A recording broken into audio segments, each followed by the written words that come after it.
Matthew 2. After Jesus was born in Bethlehem in Judea, during the time of King Herod, Magi from the east came to Jerusalem and asked, "Where is the one who has been born King of the Jews? We saw his star when it rose and have come to worship him." When King Herod heard this, he was disturbed, and all Jerusalem with him.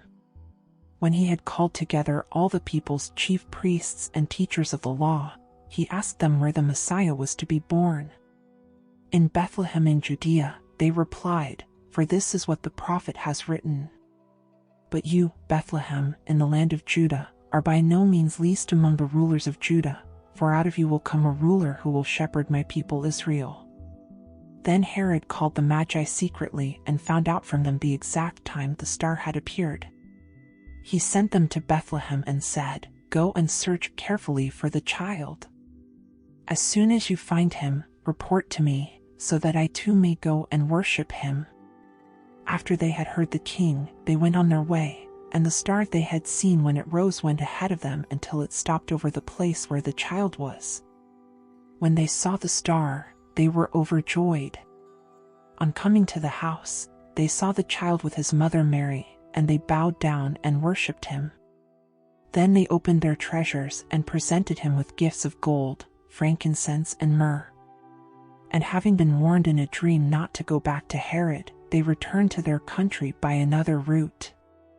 When they had gone, an angel of the Lord appeared to Joseph in a dream. "Get up," he said, "take the child and his mother and escape to Egypt.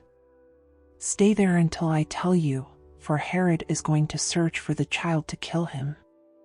So he got up, took the child and his mother during the night and left for Egypt, where he stayed until the death of Herod. And so was fulfilled what the Lord had said through the prophet, "Out of Egypt I called my son." When Herod realized that he had been outwitted by the Magi, he was furious, and he gave orders to kill all the boys in Bethlehem and its vicinity who were 2 years old and under, in accordance with the time he had learned from the Magi. Then what was said through the prophet Jeremiah was fulfilled. "A voice is heard in Ramah, weeping in great mourning, Rachel weeping for her children and refusing to be comforted, because they are no more." After Herod died, an angel of the Lord appeared in a dream to Joseph in Egypt and said, "Get up, take the child and his mother and go to the land of Israel, for those who were trying to take the child's life are dead." So he got up, took the child and his mother and went to the land of Israel.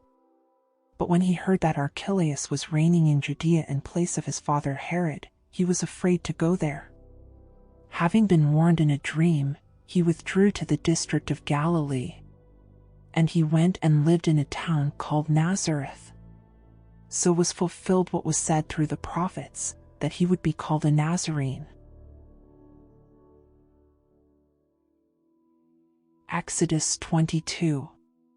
Whoever steals an ox or a sheep and slaughters it or sells it must pay back 5 head of cattle for the ox and 4 sheep for the sheep.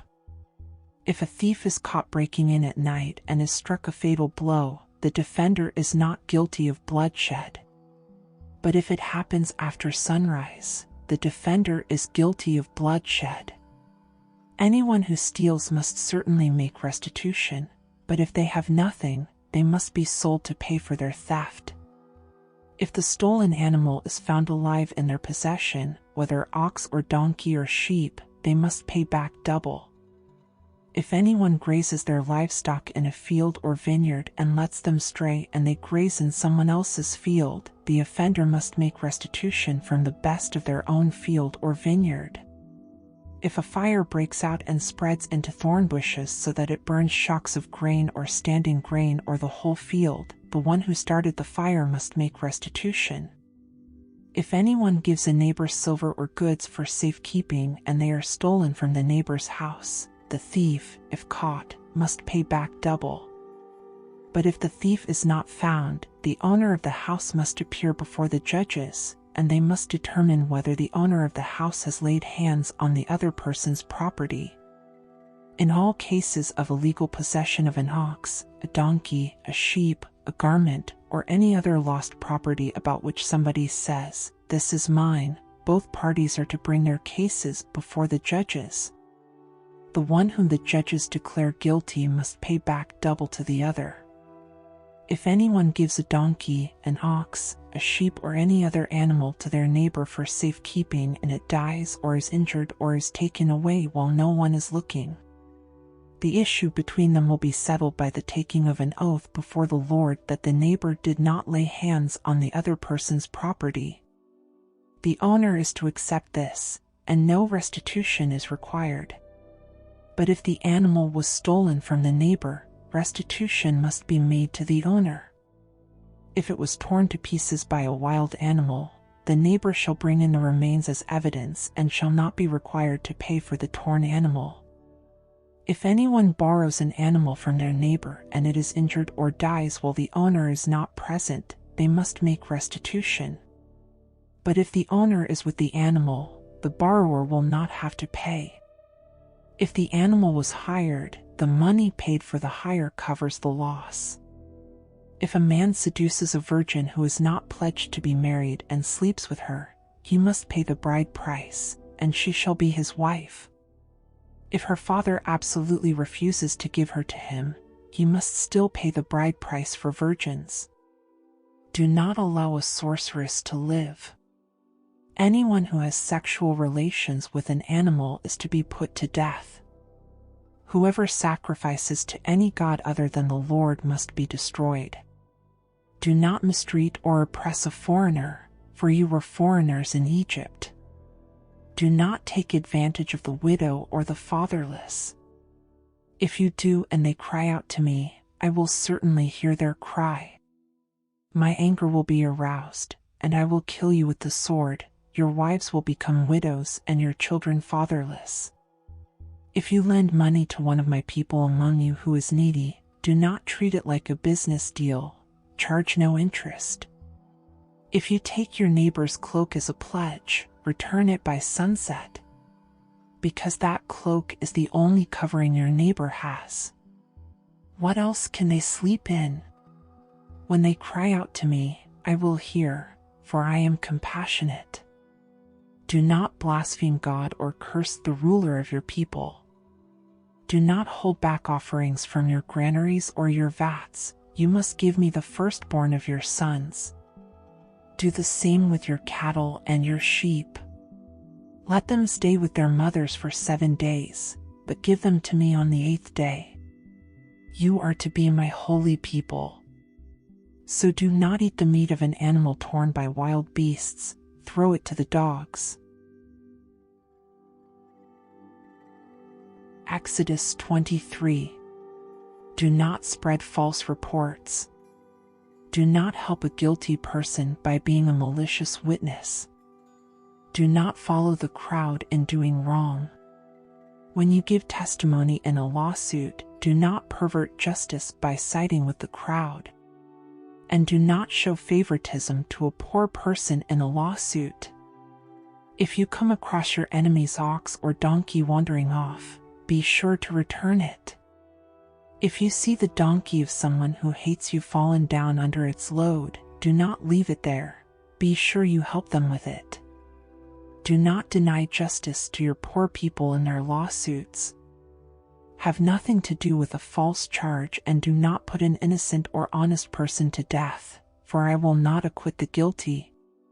Do not accept a bribe, for a bribe blinds those who see and twists the words of the innocent. Do not oppress a foreigner. You yourselves know how it feels to be foreigners, because you were foreigners in Egypt. For 6 years you are to sow your fields and harvest the crops.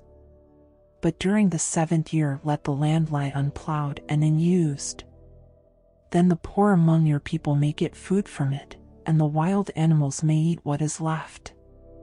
Do the same with your vineyard and your olive grove. 6 days do your work, but on the 7th day do not work, so that your ox and your donkey may rest, and so that the slave born in your household and the foreigner living among you may be refreshed. Be careful to do everything I have said to you.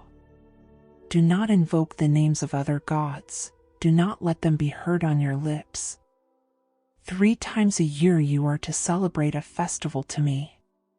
Celebrate the festival of unleavened bread. For 7 days eat bread made without yeast, as I commanded you. Do this at the appointed time in the month of Aviv, for in that month you came out of Egypt. No one is to appear before me empty-handed. Celebrate the festival of harvest with the first fruits of the crops you sow in your field. Celebrate the festival of ingathering at the end of the year, when you gather in your crops from the field. 3 times a year all the men are to appear before the sovereign Lord. Do not offer the blood of a sacrifice to me along with anything containing yeast. The fat of my festival offerings must not be kept until morning. Bring the best of the first fruits of your soil to the house of the Lord your God. Do not cook a young goat in its mother's milk. See, I am sending an angel ahead of you to guard you along the way and to bring you to the place I have prepared. Pay attention to him and listen to what he says. Do not rebel against him. He will not forgive your rebellion, since my name is in him.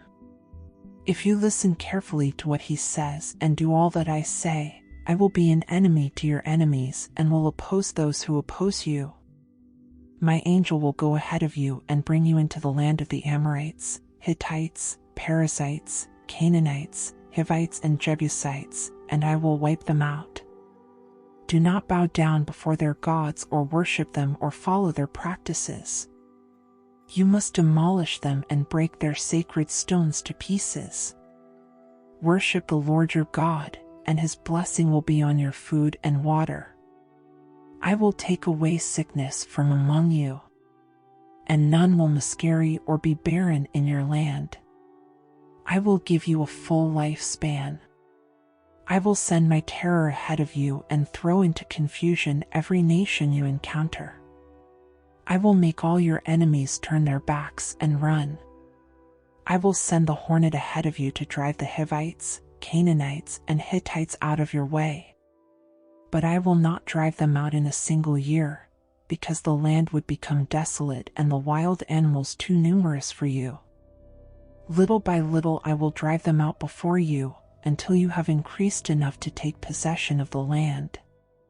I will establish your borders from the Red Sea to the Mediterranean Sea, and from the desert to the Euphrates River.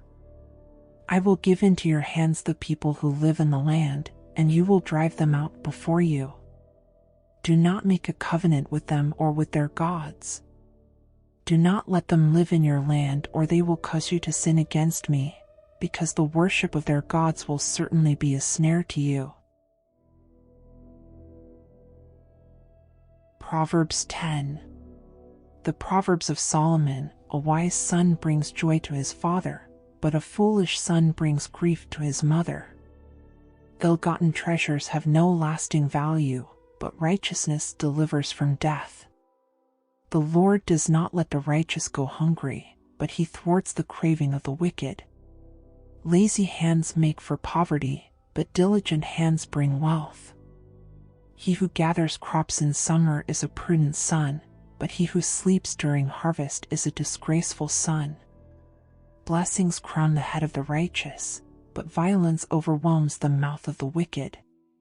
The name of the righteous is used in blessings, but the name of the wicked will rot. The wise in heart accept commands, but a chattering fool comes to ruin. Whoever walks in integrity walks securely, but whoever takes crooked paths will be found out. Whoever winks maliciously causes grief, and a chattering fool comes to ruin. The mouth of the righteous is a fountain of life, but the mouth of the wicked conceals violence. Hatred stirs up conflict, but love covers over all wrongs. Wisdom is found on the lips of the discerning, but a rod is for the back of one who has no sense. The wise store up knowledge, but the mouth of a fool invites ruin. The wealth of the rich is their fortified city, but poverty is the ruin of the poor. The wages of the righteous is life, but the earnings of the wicked are sin and death. Whoever heeds discipline shows the way to life, but whoever ignores correction leads others astray.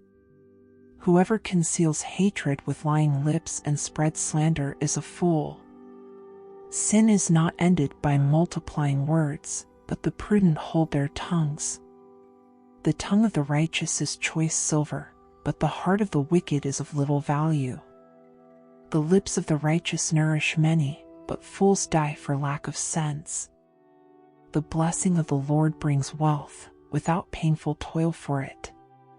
A fool finds pleasure in wicked schemes, but a person of understanding delights in wisdom.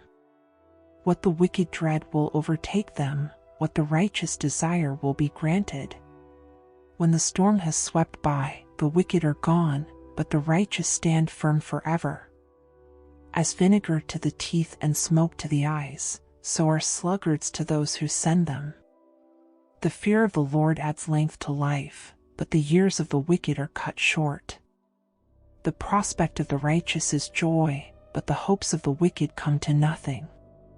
The way of the Lord is a refuge for the blameless, but it is the ruin of those who do evil. The righteous will never be uprooted, but the wicked will not remain in the land. From the mouth of the righteous comes the fruit of wisdom, but a perverse tongue will be silenced. The lips of the righteous know what finds favor, but the mouth of the wicked only what is perverse.